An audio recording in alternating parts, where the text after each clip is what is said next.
Emmanuel. My name is Emmanuel Nkrumah. I'm a member of the Society of Petroleum Engineers Ghana section, and specifically the Career Guidance and Outreach Committee. This session is about the law and energy practice. And I'm glad to be the moderator for today's session.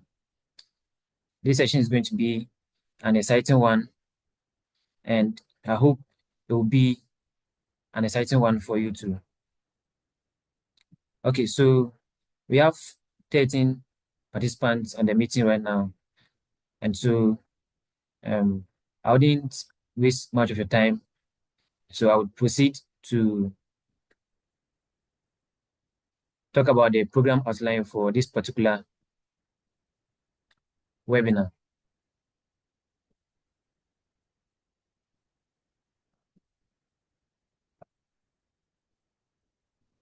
Okay.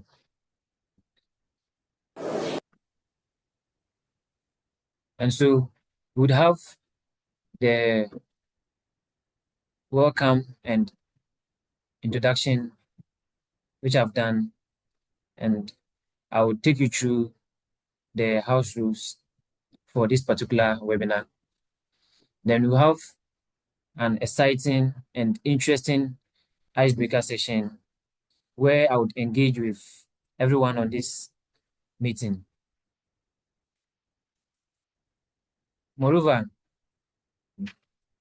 there will be an opening address from one of our deputy chairs, the deputy chair for the Career Guidance and Outreach Committee. Then the speaker for this particular webinar will be introduced. He would go ahead to present on the law and energy practice. After that, there will be question and answer session where the audience can get to ask the speaker some questions or concerns they have on the subject. Then we'll conclude the session with a vote of thanks from one of the members of the Career Guidance and Outreach Committee.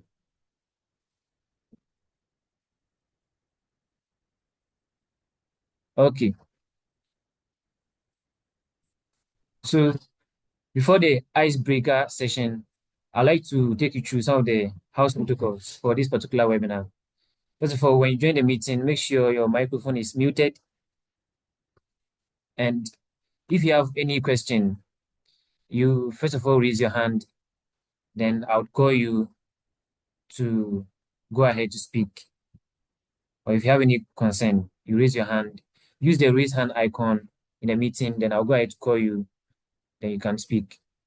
All questions, contributions, and suggestions can be made in the chat box as well. So you can use the chat box to ask your questions. And if you have any contribution, you can put it there. All right. To the icebreaker session.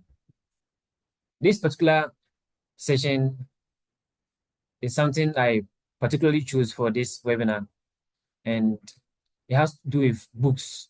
Since we are going to have a discussion about law, I want us to have a brief discussion about books. And so the first question is, which type of book do you prefer to read? Do you like PDFs or you like printed edition of books? And so if you like PDF, just you can use the chat box and then put in the chat box PDF. If you also like to read hard copies or the printed edition of books, you can also put in the chat box that you like printed copies. And so I'm waiting for your responses in the chat box. Okay. Engineer Daniel Pon says he likes PDF. Bepo, Nicholas Bepo says he likes printed copies. That's interesting. And Jocelyn says she likes the printed editions. I see, hands down. Okay. I think right now the hard copy and then the printed editions are winning. I can see 3 people saying they like the printed copies, Bepu, Jocelyn, and Engineer Paul says they like hard copies. Interesting. Thank you for engaging. I'll move on to the next question. If you were to recommend a book to someone, which book would that which book would it be?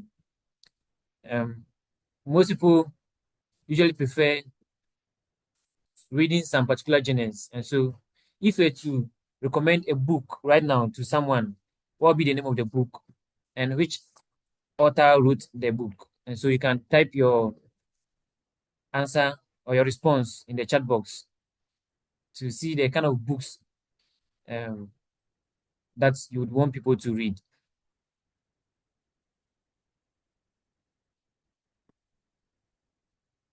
I see Think Fast and Slow. Interesting. How to get rich fast. Wait, it appears everybody is saying fast. Is there any trend about doing things fast?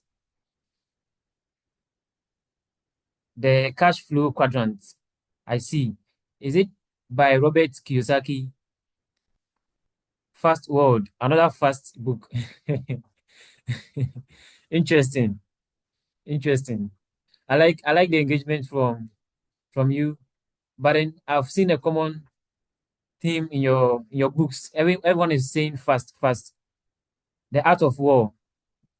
The Art of War by Niccolo Machiavelli, or which Art of War? Evolving Forward by James Kojo. I see. Interesting. Interesting. Thank you for your recommendations. And lastly,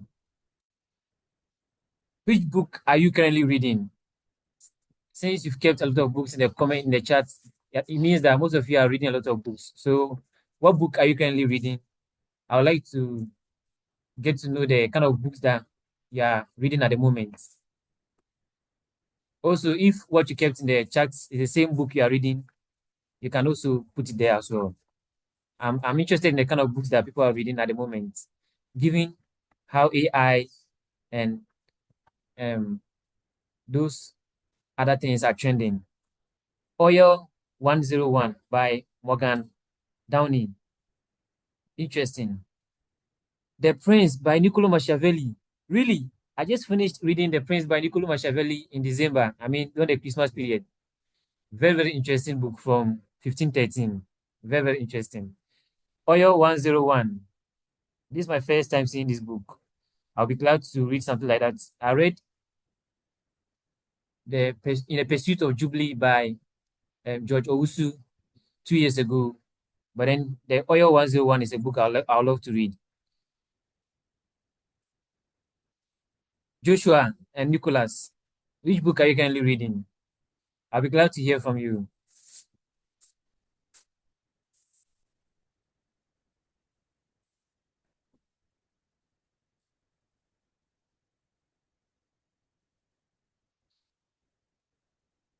Okay, I'm glad that you participated in the icebreaker session, and I'll be excited to get to know more as I went. Oh, okay, you're reading In Pursuit of Jubilee. And so as the webinar goes on, if you have any other concern or any contribution, you can put it in the chat box as we've done in this icebreaker session. Okay. And so without much ado, I would invite Jane Agbemava, who is the deputy chair for the Career Guidance and Outreach Committee. If she's on the meeting or the call, please, I will hand it over to you. Then you take it from there. All right, I'm here. Thank you so much, Emmanuel Nkrumah. And thank you for the icebreaker. That was a good one. Good afternoon, everyone. I don't know if you want to see my face. Let's see. Okay, I don't know if this is good. I can't see me, but can you see me? Yes, we can. Yes. All right. Okay, so good afternoon, everyone. Once again, my name is Jane Agbemava.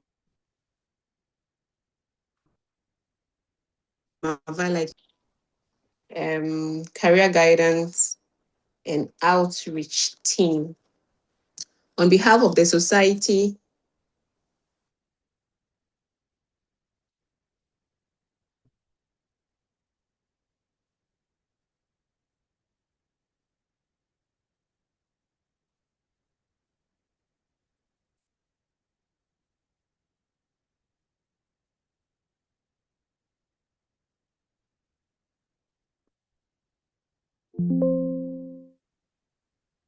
today's session aims to deepen our understanding, share practical perspectives, and highlight the importance of compliance and sound governance in an evolving energy landscape as we discuss the laws and regulations that govern our industry.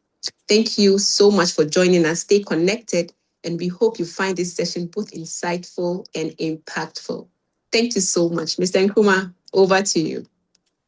Thank you so much, Jane, for the wonderful opening address.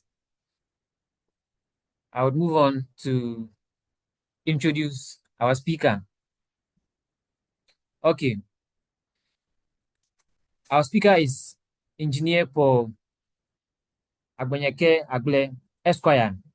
He's a food service engineer at Baker Hughes.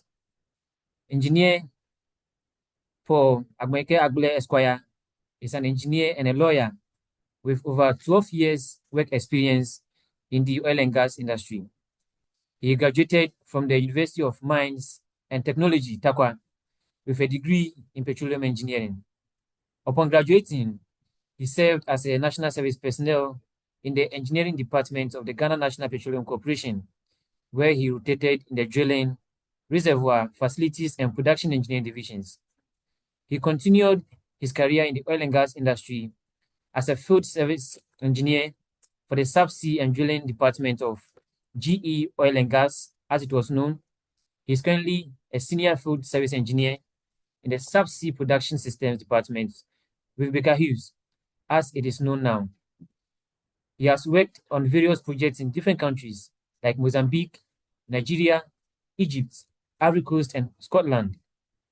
He has expertise in subsea engineering spanning from assembly, testing, installation, commissioning, maintenance, and repair of subsea structures. He was recently called to the bar, and the people at Dankwa and Associates. He's a general legal practitioner with litigation, criminal, civil law, and commercial law, land and commercial laws as practice areas. He has a Bachelor of Science in law. He has a Bachelor of Science in petroleum engineering, Bachelor of Law, and a barrister at law, and is a member of the Ghana Institution of Engineering, Ghana Bar Association, and Society of Petroleum Engineers. He also serves on the SP Ghana Section Programs Committee. Ladies and gentlemen, I present to you your speaker. Mr. Speaker, if you are ready, your audience are ready to listen to you. Thank you.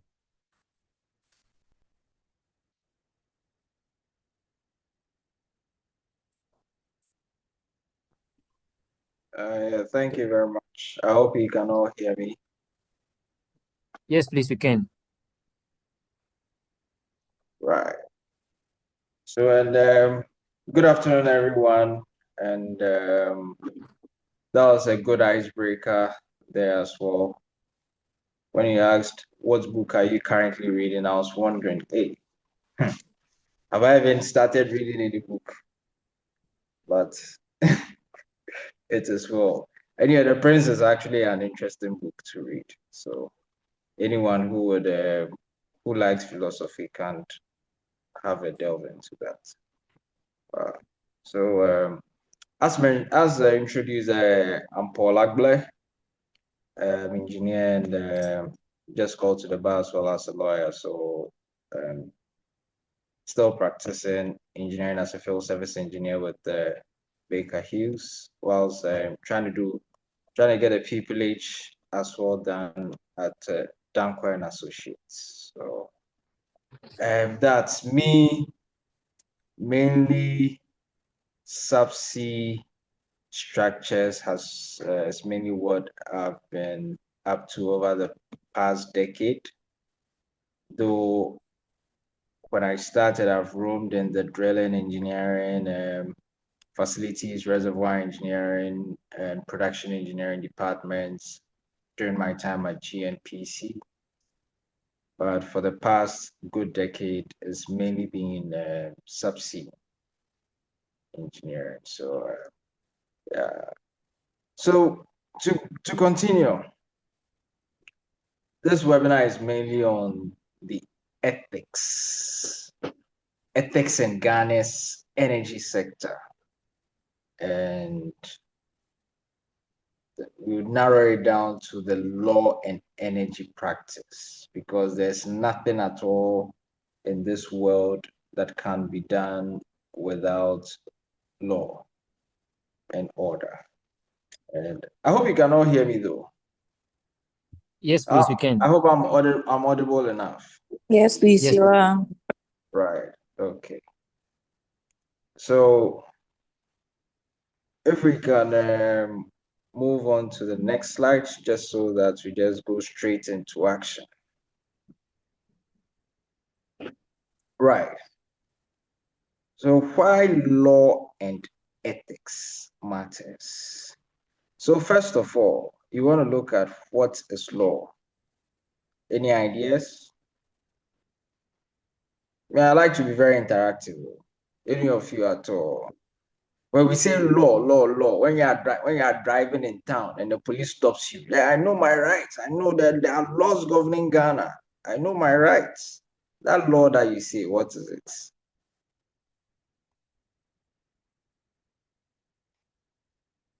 Anyone from the audience? Okay. So since we don't So, want to this, law, all right. Sure. law is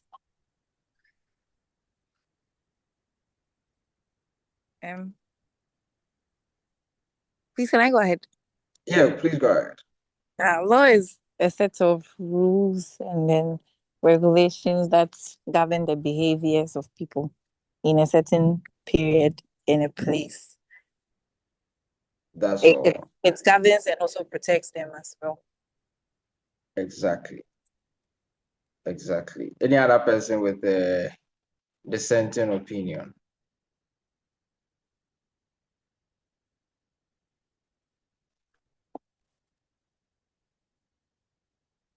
Okay. So I mean, just as you said, you are very correct. So law is mainly a set of rules and regulations, principles that the people themselves have created and agree that they should be governed by it. So mainly the ingredients for law is created by people. They agree that it should be governed by them, and it is for those people, a society of people, a particular class or society of people. So in our case, Ghana and the world at large, not only Accra or Kumasi or Takrady or any of them, but in Ghana at large, right? And why do we have laws? Mainly to protect the interests of other people. Else, human beings are human beings, right? And per some of the philosophers, they believe that human beings, as one of them would say, I think it's Jeremy Bentham also, he would say that human beings are naturally brutish, and that is why laws have come to stay, so that powerful people would not undermine those lesser than them or sit on the rights of those lesser than them. It's mainly to have or create a fair grounds for all class and manner of people. So that's mainly the intent of having laws. Right. And then we look at ethics. So with ethics, what do you think ethics are? Anyone in there?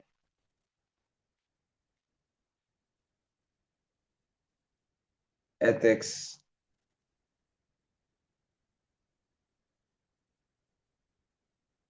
Okay.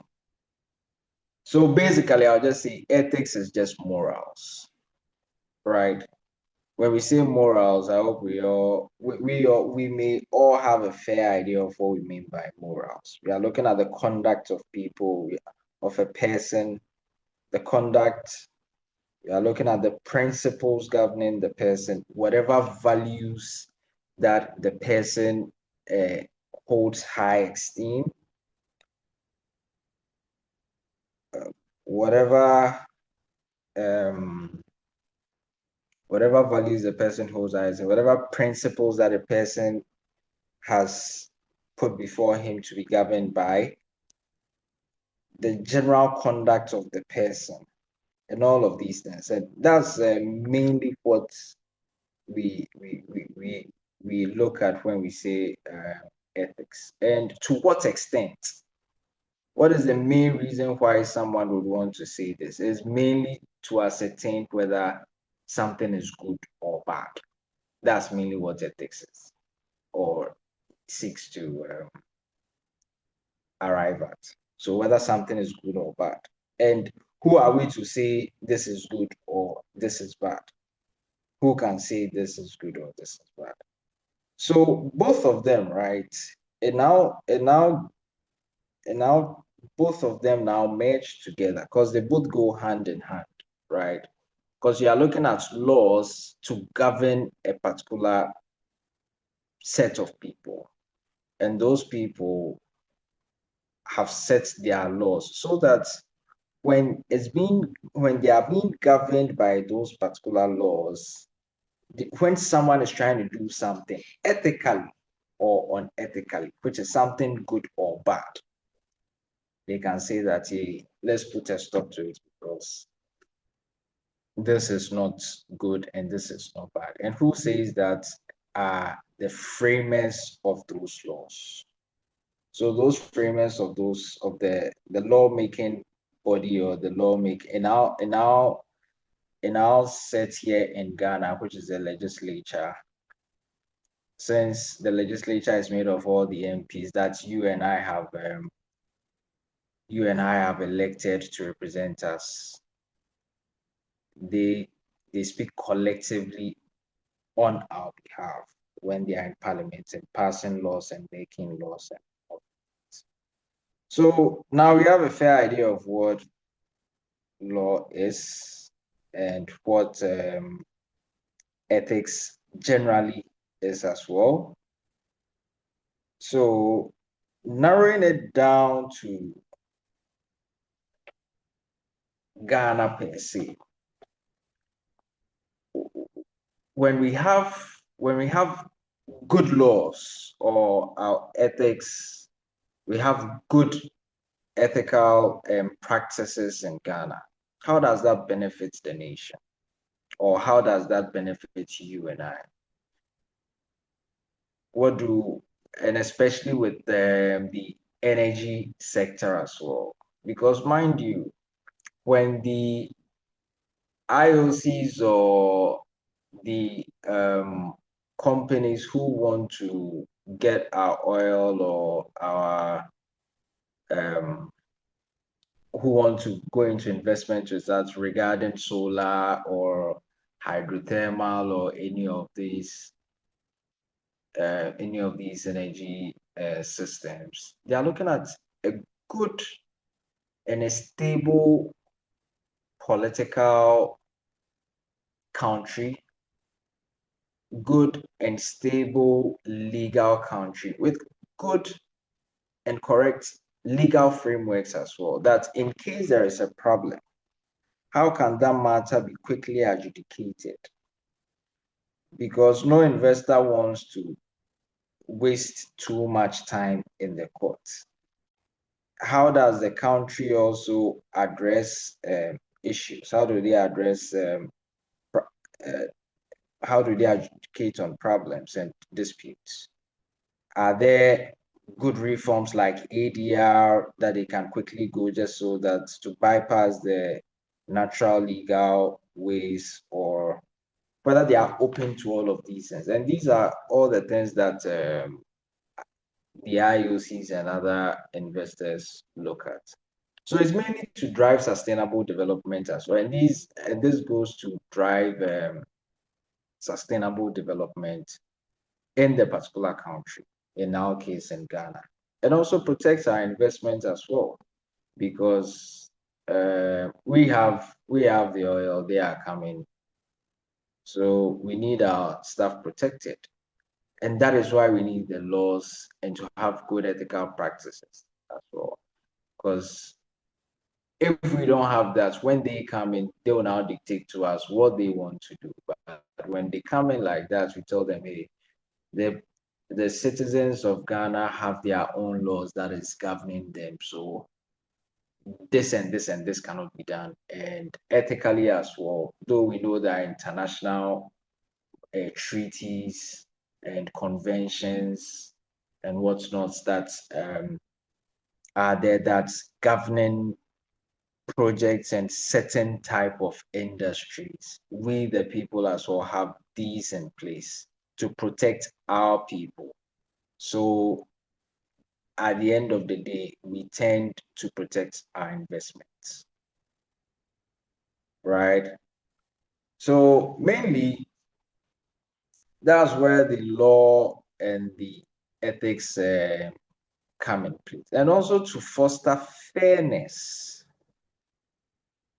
as well in the industry, because when a company is coming in and you don't have fair playing grounds and it's tilted more towards the country as compared to them, and they are handicapped in a way, then we as a nation would not be fair to people. It even goes to a long run to even affect our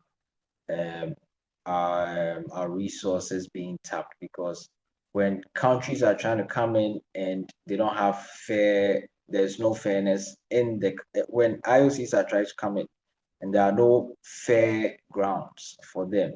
That means in case of it can be concluded, or it can be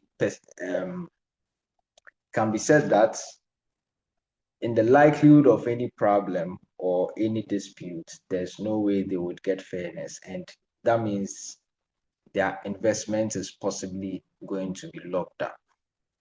So that is the main reason why we need laws and ethics to protect both we, the Ghanaians, and also to protect the IOCs as well. So think of it as a two-sided sword. It cuts both ways. All right, so we can go to the next one. I think we've elaborated enough on the ethics part and law part. So I hope you all understand, and feel free to stop me and or if you want to ask a question, just go straight ahead and type it in the comment section, and I'll see how I'll address it. But as we go on, maybe some of your questions may be addressed as well. So right, so looking at energy, we are not only focusing on oil and gas, which is what majority of us, I believe, have as our stronghold. Energy in a broader sense contains it entails oil and gas. We have hydroelectric, we have thermal, we are looking at renewable energy, mainly specifically solar and all of these. And in Ghana, we have all of these things. So we would definitely want to protect all these resources, because a country or a nation's wealth is the resources and the reserves that she has. So in Ghana, we all know we have for now, we have quite significant oil and gas reserves, some of them untapped, some of them tapped, like the tapped ones are the likes of Tullow and ENI, who are already in the production phase. And some of them are there are plans to tap some of them, like the Voltaire Basin that is being done by GNPC, and the other the other companies as well that are trying to tap the untapped ones like Aka Energy, Springfields, and the likes of those. So oil and gas is quite is an international industry and quite a broad one. So definitely it will attract certain kinds of people. And with the kind of people that it attracts and the kind of industry that it is, it's quite capital intensive. And if industries that are quite capital intensive, I believe that you would not want to sink your money there and not think not think that your money is totally protected, that you can lose it at any point in time. No, you wouldn't do that because it doesn't make investment sense, or especially if the risk is too high, it doesn't make investment sense. So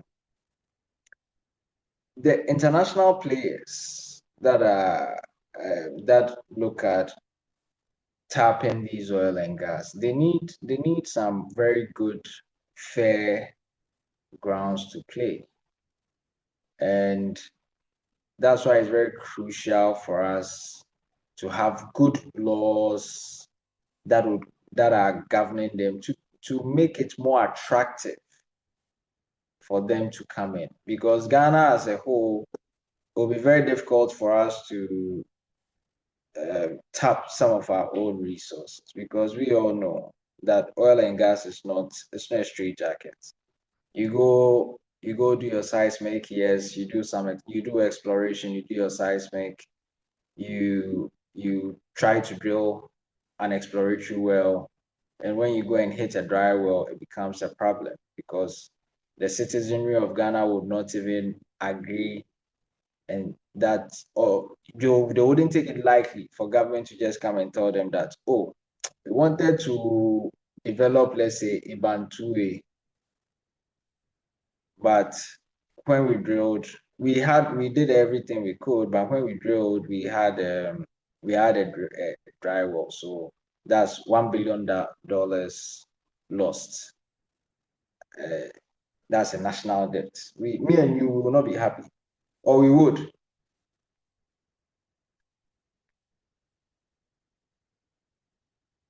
I wouldn't be happy though. I don't know about you, but so that's why we need the IOCs to come in, and in order to attract them, we try and make sure that we have some good playing fields as well. Same as our hydroelectric, because we are looking at the energy and entirety in its entirety. So we've got the Akosombo Dam, we've got the Bui Power, and all of that. Mainly, they also have their own laws as well that are governing them. And in as much as we have power problems, sometimes we have quite a sporadic power problems, and of course, population is increasing. Demand for electric power is going high, especially to now that people are understanding and accepting the concept of electrical cars and all. So our electrical consumption is going up as a nation, and we need to feed more supply in, just to try as much as possible to equate it to the demand that is arising, especially with the population going up and increasing demand for electric power. So all these things, definitely Ghana as a whole, especially as a developing country, cannot do these things on its own. So we need some extra forces from different countries, and we have to make sure that we provide them with the needed framework, legal framework as well, to protect them and to protect us. Same as the renewable energy, we have some solar farms in the north, and even we as individuals, some people have solar in their homes as well. So with all these things, how is it regulated? And with anything too that is not regulated, it tends to cause problems. It definitely would cause a problem. It may not be that direct, but sometimes in the long run, will definitely have problems. It could be anything, because especially supposing someone is producing his own power and feeding it into the national grid. What happens to him? Is he going to get compensated for contributing to the betterment of Mother Ghana or what? So all these things need to be regulated as well. So, and especially with the type quality as well is also very important, else people will just be bringing anything at all into the country. Let's go to the next slide. So yes, regarding the industries that have the energy industries that we have in Ghana, with certain laws that govern all these industries, and they are all governing these industries all for one goal. And these laws are not exhaustive. So for the oil and gas, we are looking at Act 919. And I know majority of you in the oil and gas industry has come across this act one way or the other, because there is nothing at all that one can do if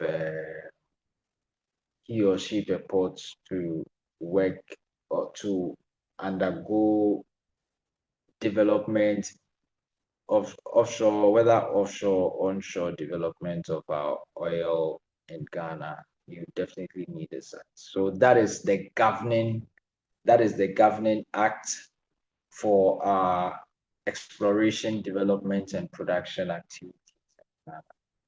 So it stipulates the timelines, what should be done, what is needed, like for example, the processes as well, from forming a company, registering the company with Petroleum Commission, from purchasing, looking at watching data, expressing interest, how even blocks are allocated, whether by direct negotiation or through competitive bidding, exploration phase, a number of years that a country should be given for their exploration, what should go into appraisal, what should go into development, and then production, and even further how much, what the percentages or the shares should be. Everything regarding the oil and gas industry, the exploration that has to do with exploration, development, and production is governed mainly by this act, whereas there are other supporting allies as well, from the supporting allies as well. I think LI 2815 also, and some other I'd confirm those, and the other supporting allies, all for the oil and gas development. Same as our energy, same as our hydroelectric and solar as well. We have the Energy Commission Act, and we have the Energy Commission, who is in charge of which is in charge of all with solar and all these other energy regulation, licensing, and policy advice for it. For the oil and gas, that is Petroleum Commission, our own Petroleum Commission. And then we have PURC as well, which PURC we all know because they would be increasing electrical our cost of electricity every now and then. So that's the Public Utilities Regulatory Commission Act, which regulates all the tariffs and service standards is mainly for the consumer. And then we again also have the Renewable Energy Act 2011, which also provides for the legal framework for promotion and development for all renewable energy sources. And that act is even said that there should also be a renewable commission as well, but that has still not been done yet. So Energy Commission is still in charge of Energy Commission is still in charge of regulating to an extent. And we have, of course, not like I said, this list is not exhaustive. We have the EPA Act, which is mainly for our environmental, because at the end of everything, we should make sure that everything we do, we keep the environment in mind as well. We cannot just be doing anything. Things need to be done in a particular way, governed by a particular specified detailed legal structure. All right, so let's go to the next slide. All right, so all those laws is only for just one common goal. It's only for just one common goal. Is to regulate and ensure fair practice. Fairness, the fairness that we spoke about during when we were defining our ethics in the early on, that's mainly what all these things, all these laws that we have combined seek to address. That fairness to us as Ghanaians, and then fairness to the investors as well. Also to protect the environment, because the environment is very important. If the environment is polluted, myself and you will all suffer it. And aside that,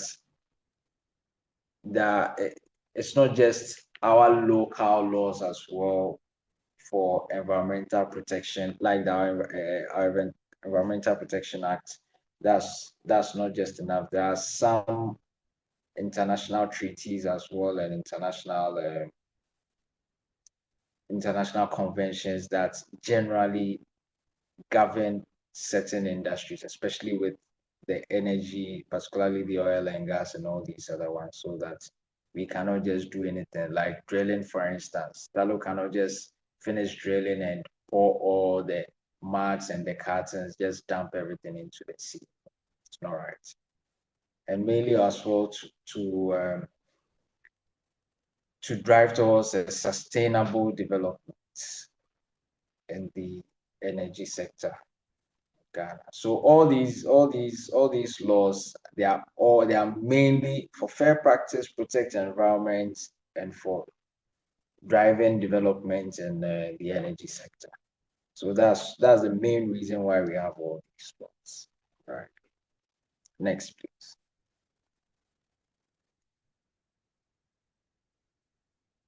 Yes. So earlier on I was saying that we have the EPA Act, which is mainly for the environment, and is very, very, very important, because we all have heard of oil spills that's happened in the past. The typical one that majority of us have known is the Macondo, how much it took BP to clean, and even the fines as well that they've paid. They had to pay and all of that, billions of dollars. And you wouldn't, no company would want that, no country as well would want that one day when you are going to buy your kinky and your fish, you get there, they say there's no fish because there was some oil spill or something that has caused a lot of problems to the marine life in the sea. Definitely not. Not just marine life in the sea, or even to even get your kinkies, and maybe the maybe the solar farm as well had issues, that there was problems. All the corn adjacent that solar farm all got bent. We The environment is very, very, very important. Yes. And we have certain things, especially with the oil and gas in the Act 919, also in the CPA Act. There's a threshold. We have zero flaring policy as well in Ghana, just so that we don't degrade the ozone layer as much as it has already been damage has been done to it. But sometimes it's flaring becomes a necessity. That is why we try as well to put certain caps and tell the IOCs how much they can flare in a month, collectively in a year, and all of that. Because sometimes it becomes a necessity, especially if, let's say, there's a trip on the FPSO and all of that. The best you see, the flare just goes high, and that is mainly some unseen circumstances that will just allow a bit more flaring on certain days. So yeah. So mainly we have some mandatory environmental permits as well, that prior to engaging in some of these operations, there are some permits that would need to be gotten. Uh, Typical one, even before you go for your exploration, you need to get your exploratory reconnaissance license first, which are all permits you apply. It's a permit, though it's a license. I mean, it's can be said as a permit because you cannot just go and do anything anyhow. So mainly get permits. It also it also enforces some. It has some enforcement parts as well. That in case one is negligent,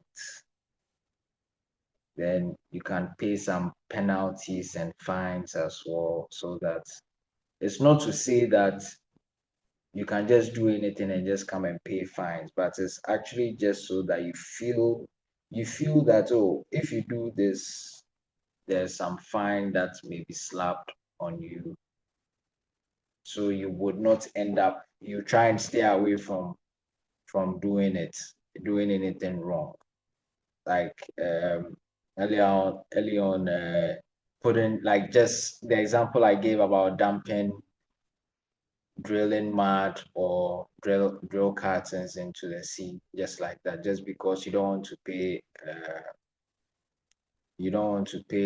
SLB or Halliburton something small for them to carefully, or even MI SWAC to carefully clean your tanks well for you, or get properly contain these things. You just dump it there and no, and it's going to cause at the end of the day cause more effects to the marine life down there.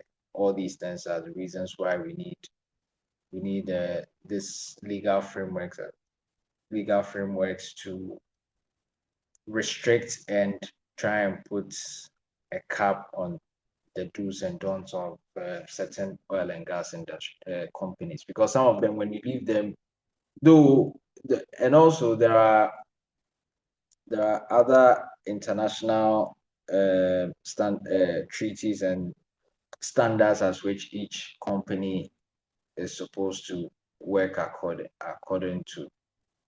And with marine and environmental protection, even if the country does not have it, it is something which is international. So they themselves are aware of these and can be charged both ways. So they are quite careful. But it's good. It's good to make your local one a bit stricter to push them not to try anything fun. So next slide, please.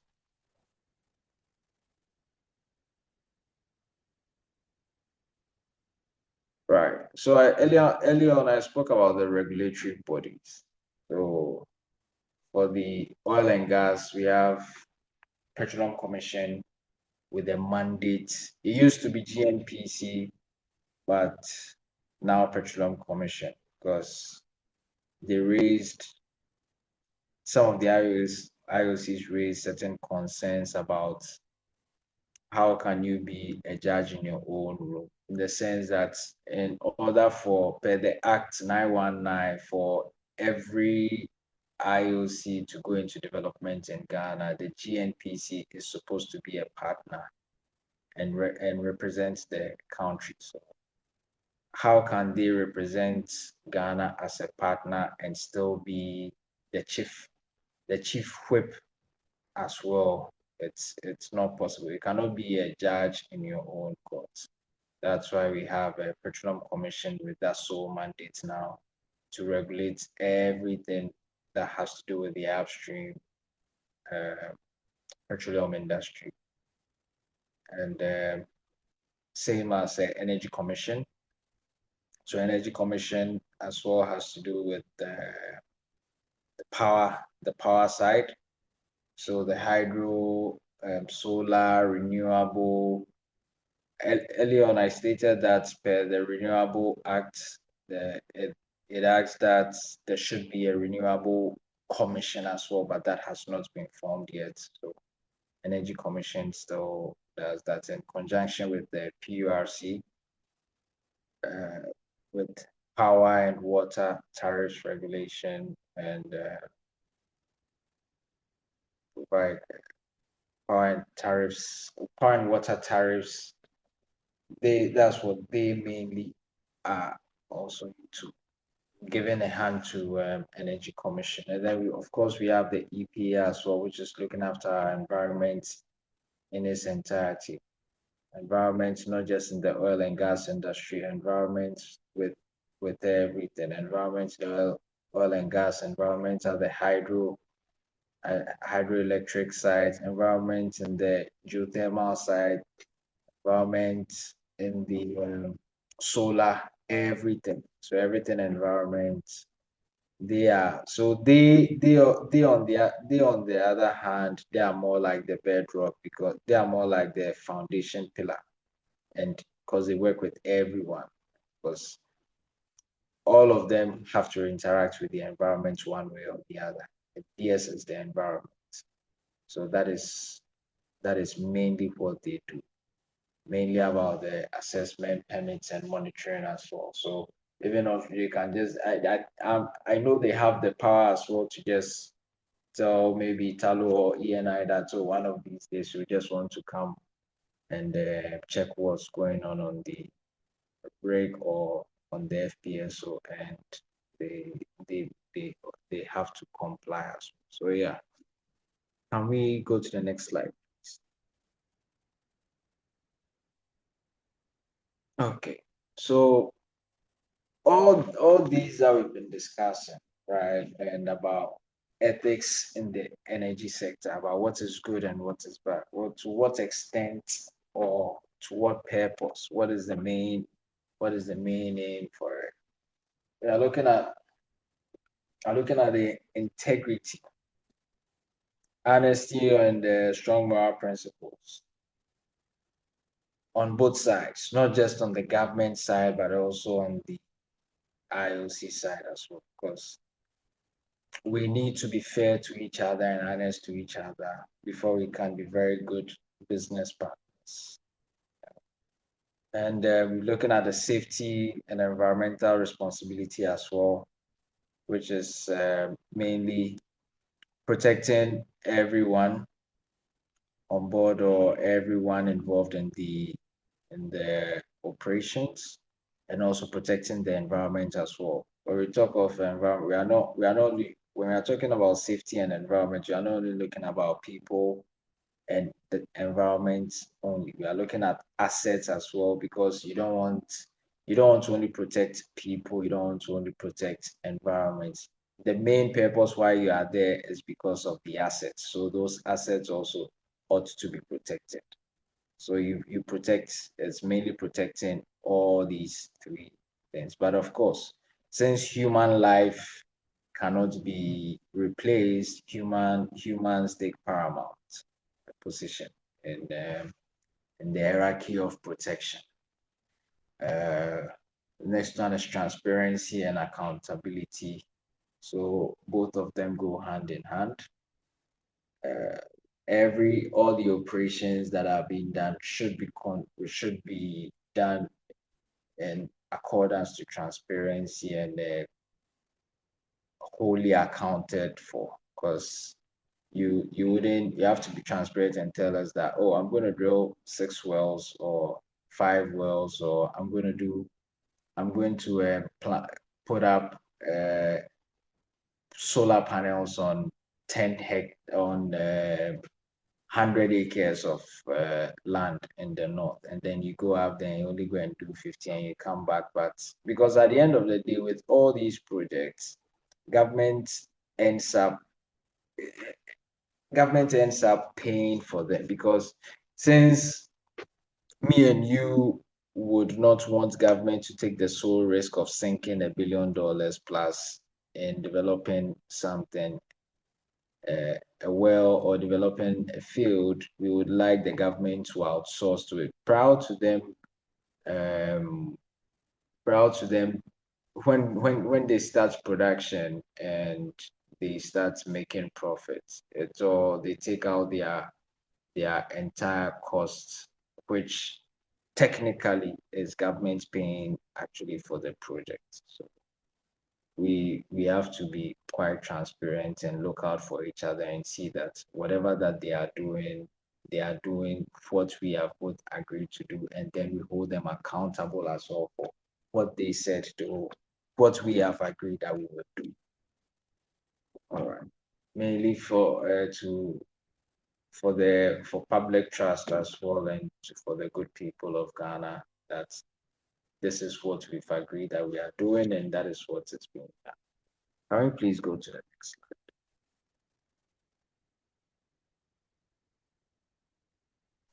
slide? All right. So ethics. These are very, very, very, very, very common ethical challenges, because and it's typical human nature. Like sometimes I know some of I'm guilty though. Sometimes you see a red light and you still pass through it because of maybe you're in a hurry, or you're trying to get somewhere. Let's me typical, for example. Maybe I'm going to court, and I know I'm a bit late or something, and there's a red light, and I happen to jam it.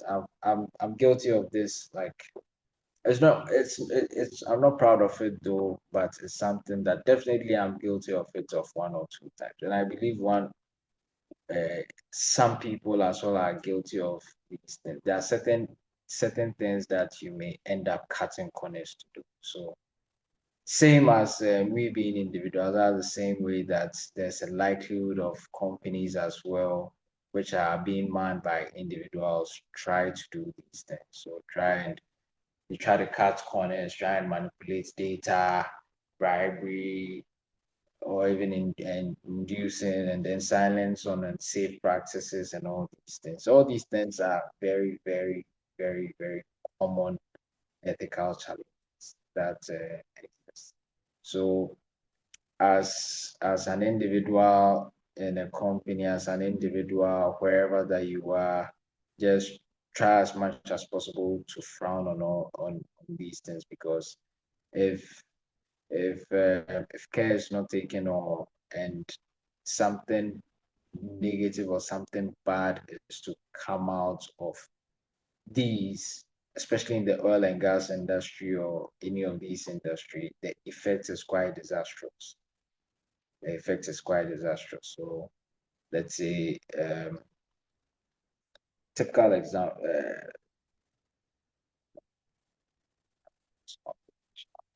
So we would just have to be each other's keeper and try as much as possible to stand our grounds, not to indulge ourselves in any of these things, because at the end of the day, we'll come back to bite us up. So you see your colleague on the rig or at work not adhering to proper safety measures. He's not got his full PP. So typical PP may be coverall, hard hats, boots, gloves, glasses, earplugs. So you see him, he's not got his hand gloves, he's got every other thing, but he's working.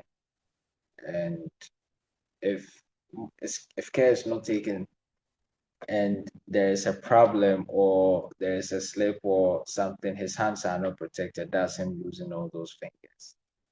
So just don't turn a blind eye to any of these unethical behaviors. And you as well, try as much as possible not to indulge yourself in all these unethical behaviors.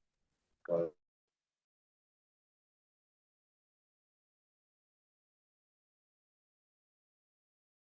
and whatever that we do ideally is supposed to be for the benefits of Ghanaians. So try as much as possible to act and do things in the best interest of Ghana. So if we can go to the next slide.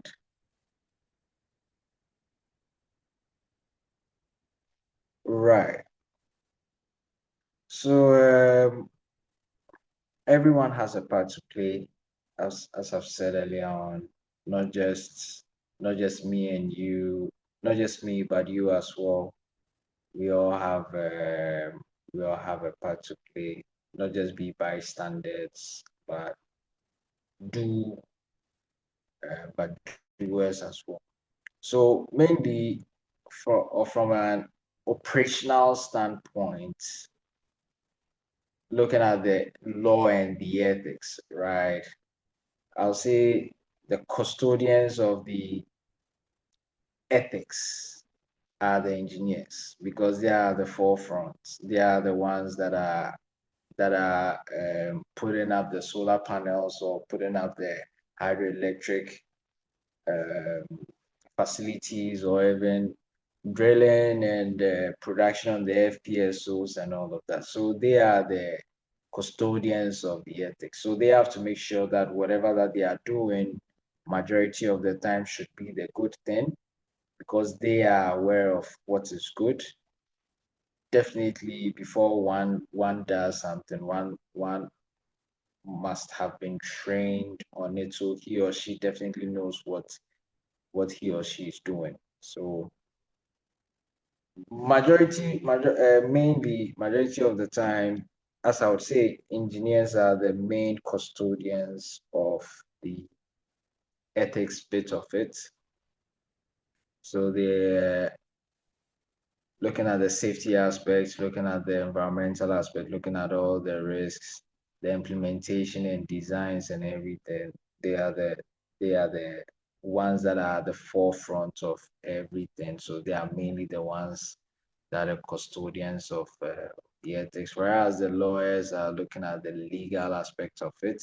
Not just the lawyers per se, but also the lawyers and also the lawmakers, the framers of the laws. You're looking at parliament, you're looking at your individual members of parliament as well, because at the end of the day, they sit there and make these laws and then pass them into law. So since engineers, which are us, and being at the forefront, however, it doesn't mean that we should also not involve ourselves in the legal aspect as well. The legal aspect as well is also very important.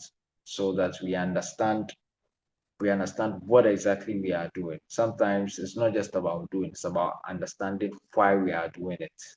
The why is sometimes important. It's not only about the doing, but sometimes the why is also important. So we have the lawyers being the custodians of the lawyers, and the MPs being the custodians of the legal frameworks. Whilst so we all work hand in hand. So you scratch my back, I scratch your back, Kevin. So the lawyers will give the framework, and then the engineers will also try as much as possible to work and manage their risk and make sure that they work ethically within that particular framework. So at the common ground, so that we can all have good technical solutions to whatever problems that we are solving, and also to achieve solutions which is for the greater benefit of the people of Ghana. So mainly the effective collaboration of lawyers and engineers and the lawmakers as well would help contain or help keep good ethical standards in the energy sector. So lawyers as well and the MPs, when they are making laws, they factor in they factor in the engineers mostly, because they just make the laws and go. They are not at the forefront, but we the engineers are at the forefront. And majority of the time, before they come up with laws and legal frameworks, I'm sure they definitely consult the engineers as technical people to advise on these things. So in a nutshell, I believe to an extent, I've spoken quite enough about what law and ethics are. But if not for anything at all, just keep in mind that there are laws that are governing all these sub-industries that make up the energy sector. So the oil and gas, the Act 919, the EPA, and all of that.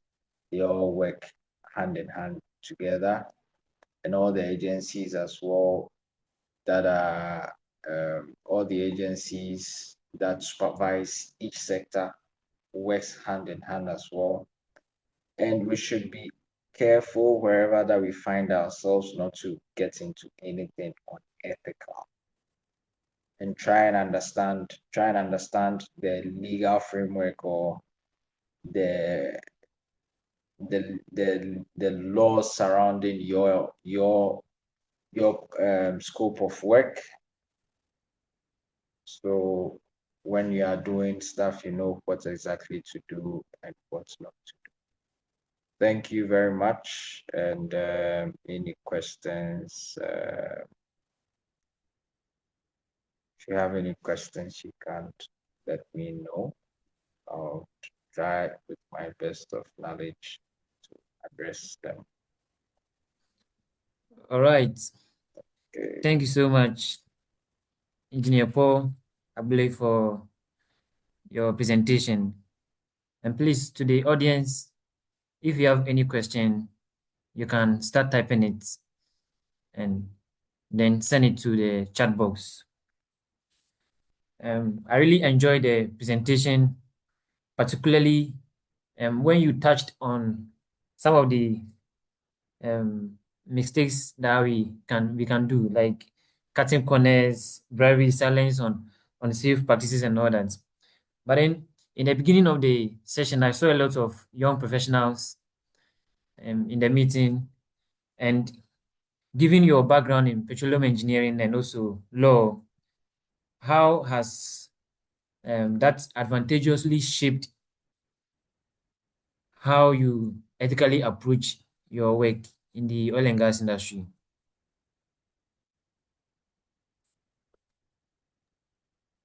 It's a Right. question Sorry, no, go ahead. it's a question I would want you to answer for the young professionals on the meeting. Okay. So, I mean, at the start of this, I did mention that I started with petroleum engineering. I started with engineering prior to getting into law. You know, engineering is quite, you have, especially with the sector that you are working in, right? You cannot afford to make a mistake. One mistake would cost will be very, very disastrous or cost the company a lot of money. And it doesn't mean that we are superhumans and we are not prone to mistakes. Everybody's prone to mistakes. I've made a couple of mistakes as well in my line of work. Some of them has cost the company some couple of dollars, and but yeah, it because of how uh, tactical and how special the engineering field is. Adding that with the law, which is also very technical, and that too, you cannot afford to make any mistake because when, let's say, you're in a criminal matter and your client which you are defending, if you are not careful, any listing or you delaying with dates or something can keep your client there for an extra week or an extra month or something, or even maybe increase his jail term or any other effects. There are a couple of effects that can happen. But it's so imagine both of them, right? It's shaped me to try and focus mainly on the energy parts, which is when I as I advance in my legal career, that is one thing that I'm looking at. I'm looking at specializing in the energy. So you try to understand it. It's made me understand, see things from the broader picture as well. It's not just going offshore to just install a Christmas tree or run a tubing hanger and complete the well and go, but it's open you up to the broader picture, right? That okay, what happened before the tubing hanger?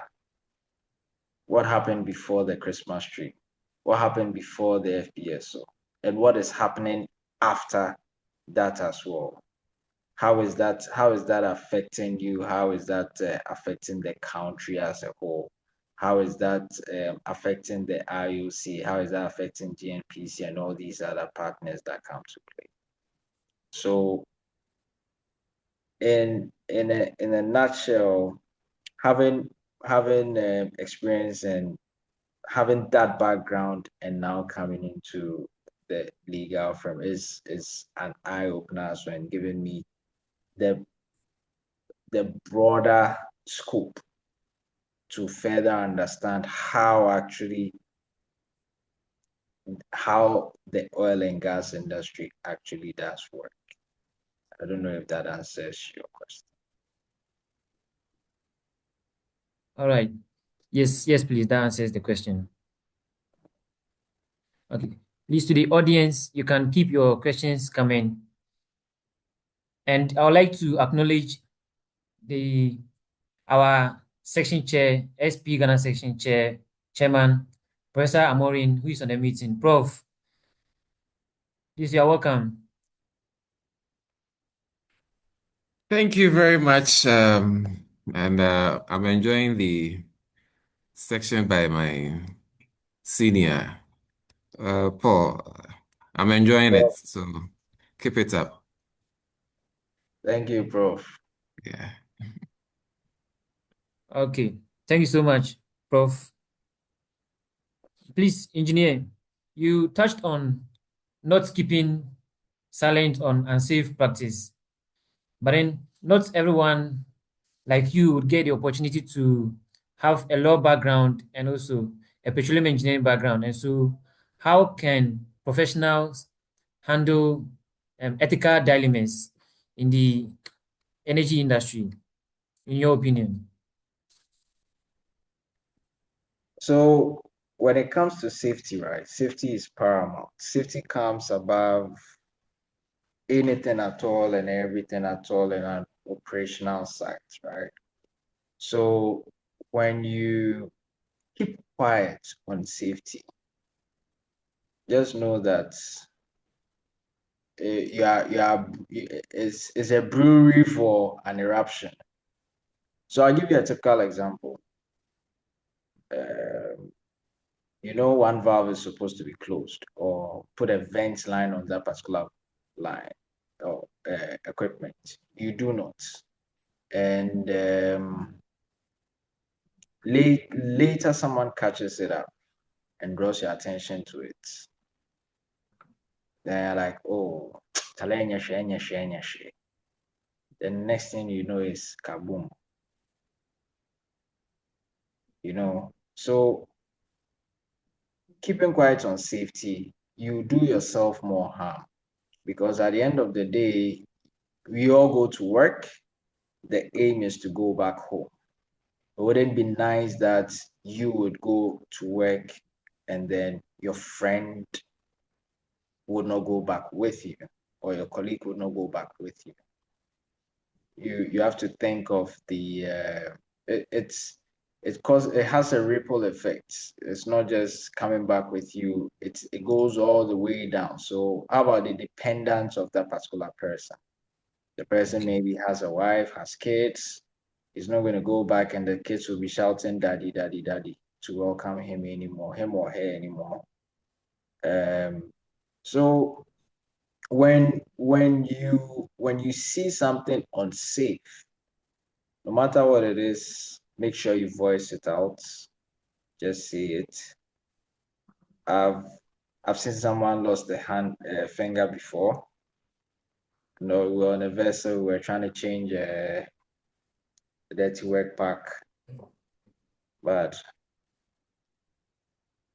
just yeah, I mean he even but you should know too that even with the PPs does not they don't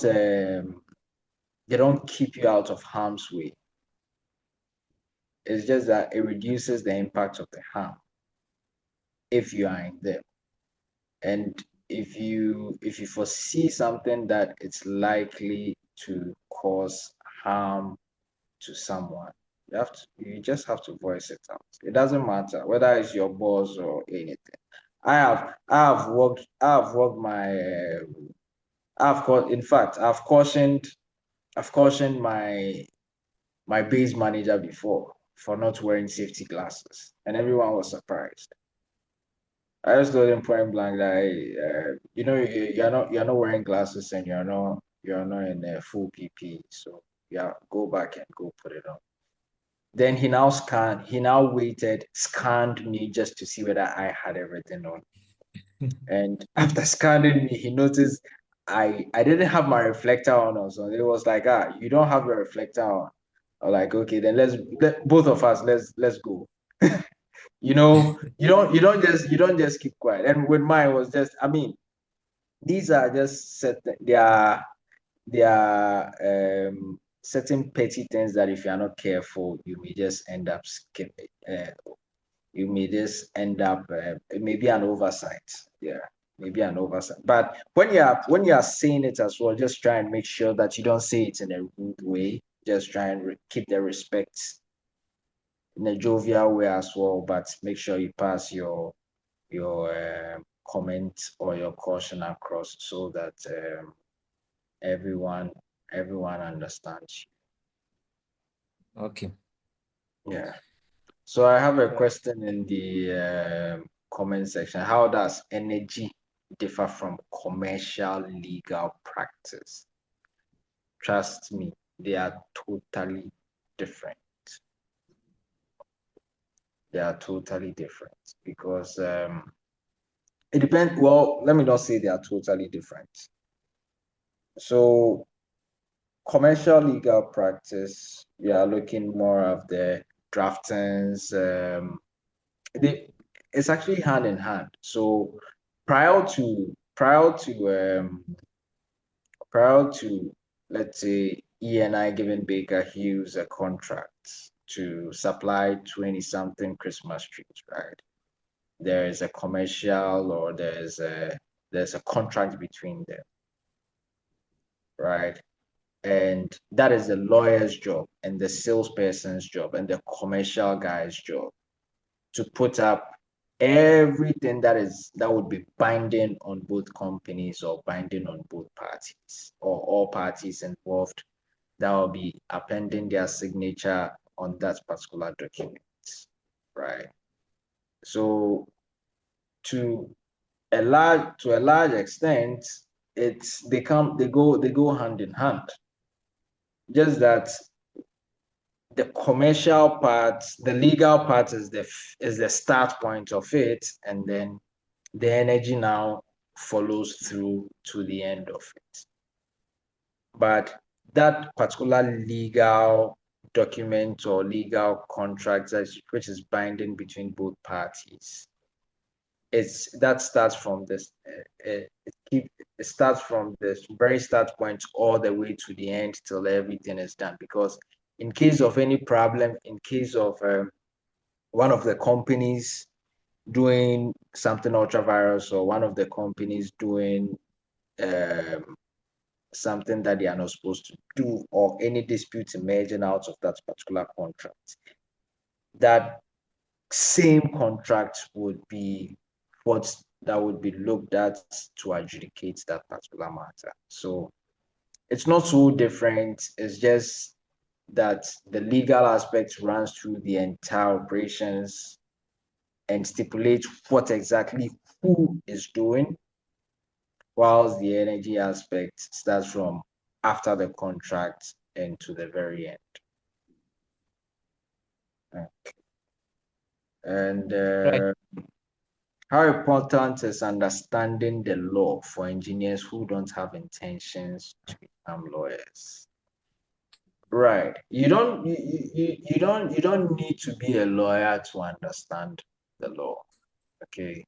Though sometimes there are some technical words in some of the acts that may let someone that one may not understand or comprehend. But it's mainly English, right? But you just take your time and just read it slowly. Try and put your mind. That's what I always tell my friends. Just try and put your mind to it, and you would understand. You don't necessarily need to be a lawyer. Being a lawyer it goes beyond you reading a legal document. But if you are in the oil and gas industry, you can take Act 919 and read. And I'm sure if you have a petroleum engineering background, you definitely have done petroleum law and definitely have done Act 919 in a way. Same as if you have done a renewable law, you every single course that you definitely must have done the law regulating that particular industry. And I'm sure you've passed or you're in the process of passing. That's for the students. So you know that law is not anything new. It's just your normal textbook that you can read. But you honestly do not need to be a lawyer. Just that there are certain technical things that differentiates you reading for reading's sake just to understand, or you reading as a lawyer. Because as a lawyer, then you have to read everything, know everything as well. Timelines, what you can do and what you cannot do at what point in time, and all of this. You don't need all of that, but just for you to understand the industry that you work in, you can just go ahead and read any of the acts that govern your industry, and also the EPA Act, because majority of the industries are governed as well by that, since that has to do with the environment as well. Okay. So I hope that these answer your questions. Any other question? Okay. So, for the sake, I think that is all the questions in the chat box. Okay. All right. So, engineer, thank you so much for the presentation and also for taking your time to address our questions. And so I would move on. All right.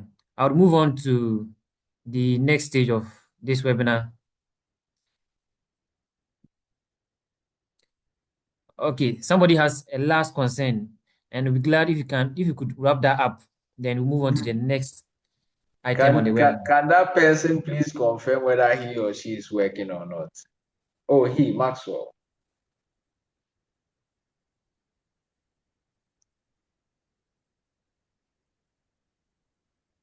Because the law journey is okay. So how my law journey began? It's quite interesting. And honestly, it's tough. It's tough reading law, juggling law, and working at the same time. That's why I'm asking whether the person is working. And even if the person is working, where the person is working. Oh, you're a student, undergrad, petroleum engineering. That is fine. Then you are doing it, you'll be doing it full time, I believe. So you have enough time at your disposal, or maybe whilst when you graduate and you are working, you'll be working maybe probably in Accra, because for LLB, almost all the schools are in Accra or Kumasi. So that's maybe that. I started my LLB in Accra, but after a year, that's when I joined GE then, and I had to relocate to Takrady. So there was a gap. So I had to defer and now re-strategize and come back. Every time I was doing my rotation in Takrady, I was missing class. So it was quite tough. It was quite tough. So just know how to plan yourself. Some of we don't back down. So far as we started something and we say we are going to finish it, we finish it, no matter how long it takes, no matter what it takes. All I know is we can do it, and we will definitely do it. So if you have that at the back of your mind, just try as much as possible and just strategize yourself. You know yourself best. I, on the other hand, I would take leave just before exams, and then write the exam, study before and write the exam. So you have to strategize. Maybe you may have the luxury of working in Accra, and hopefully your office too wouldn't be too far from maybe Gimpa or UPSA or whichever school that you intend to go to, and that would be okay for you. So that one you just close from work, you go. It's quite straightforward like that. But even with that, it's still not easy. Even with that, it's still not easy. The worst part, the more difficult part is even when you get into Makola. Makola is a different ball game altogether. So if that's your intention, all the best. You can hit me up on the side and we'll talk more about that one. If you need coaching or advice or any further coaching or advice, I'll show you how to go about it. All right. Yeah. And Thank you so much. Thank you guys for lending me your listening ears, and much appreciated for SB as well for the opportunity. All right. Thank you as well. I would move ahead to invite Mami Kufua Abba to give us the vote of thanks for this particular webinar. Please, if you're on the line, over to you. Thank you very much, Emmanuel. It was a very nice and insightful session. I hope you can hear me, please. Yes, please. All right. So thank you all for staying up until the end of the meeting. Thank you to our speaker as well for accepting to be with us this afternoon. Thank you for taking time off your busy schedule to share your insights in the energy industry as far as law is concerned. We are grateful. Thank you for taking the time to answer all our questions and being as practical and straightforward as possible. It was really much appreciated. To all our participants, we'll be having more webinars coming up, so we would entreat that you'd put your ear down for them. And when the links are ready, yes, we'll share it. Thank you. Amen. All right.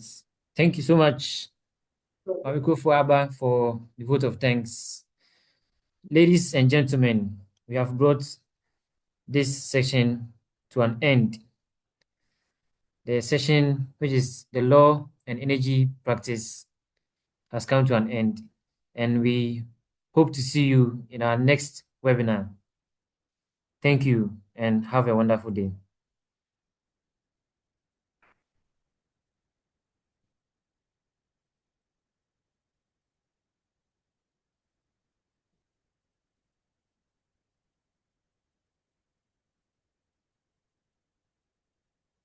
Bye-bye.